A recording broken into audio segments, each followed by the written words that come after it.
Do you ever dread being in the sun or out on a beautiful sunny day? It's kind of silly. I know most people really look forward to that, but for me, with my lymphedema, I have wondered why I tend to not do as well on hot or sunny days. And I think about it a lot. A few weeks ago, I went on a cruise. I'm walking through the pool area, seeing all the people in lounge chairs sipping their pina coladas and having a great time. And I caught myself wondering what it would be like to spend an afternoon in the sun like that without wondering if I'd had to pay for it later. Why does summer wipe me out? Now, for the last 5.5 years, I've lived in the southern part of Las Cruces, New Mexico, in the United States. That's the Chihuahuan Desert area. So, and we enjoy more than 320 days of sunshine every year here.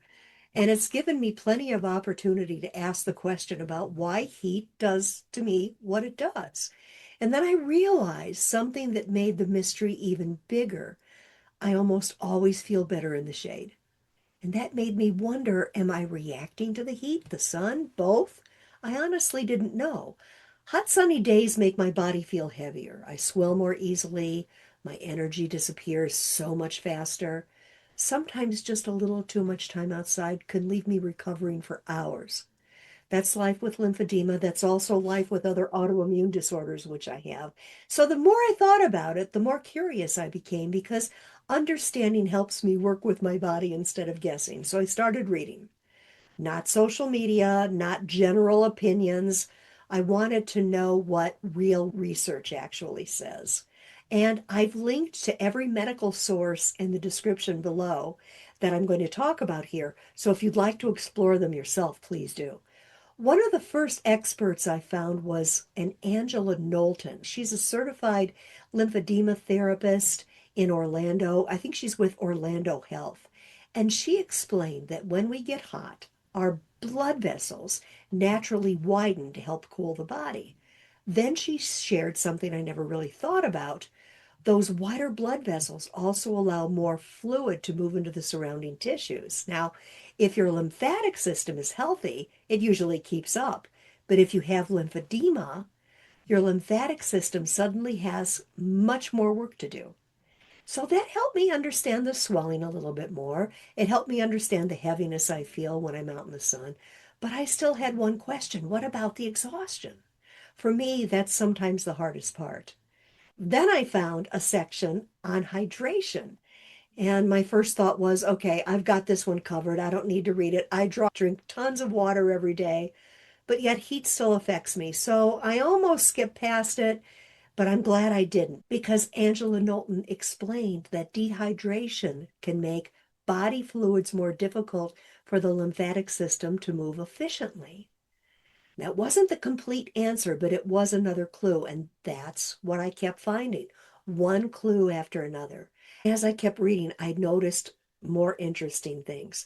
Mayo Clinic, the National Lymphedema Network, and the National Cancer Society of Canada all offered remarkably similar advice about limiting exposure to extreme heat.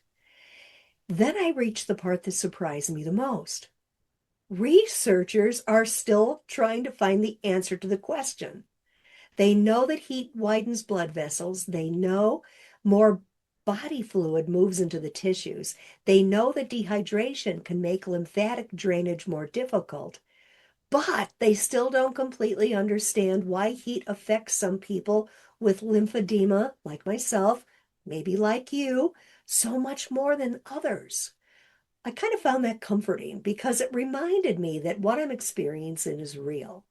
Science is still asking questions the same way that I am. And honestly, I appreciate that. I appreciate knowing that. So that cruise changed something for me. I realized I was searching for a better way to enjoy summer. So now, whenever I'm planning a vacation, a walk, or even an afternoon outside, I start with one question. How can I have a great day with the body I have? Sometimes the answer is finding a shady spot to read or heading inside before my body tells me I've had enough. Sometimes it's changing my plans. every one of those choices helps me enjoy my day a little bit more. So tomorrow morning, the sun's still going to rise over the Organ Mountains here in Las Cruces, New Mexico. The desert will still be hot. The sunshine will still be beautiful. And I'll begin with the same question. How can I have a great day with the body I have? If you'd like to explore the same research I did, again, you'll find the links to every medical source I quoted in the description below. In the meantime, I'm Lee, and I'd love to know about the experiences you've had with heat, or if you've discovered anything else about why heat and sun can be so draining if you have lymphedema. This is Lymphedema Diaries. I hope you liked this video. Thank you if you did.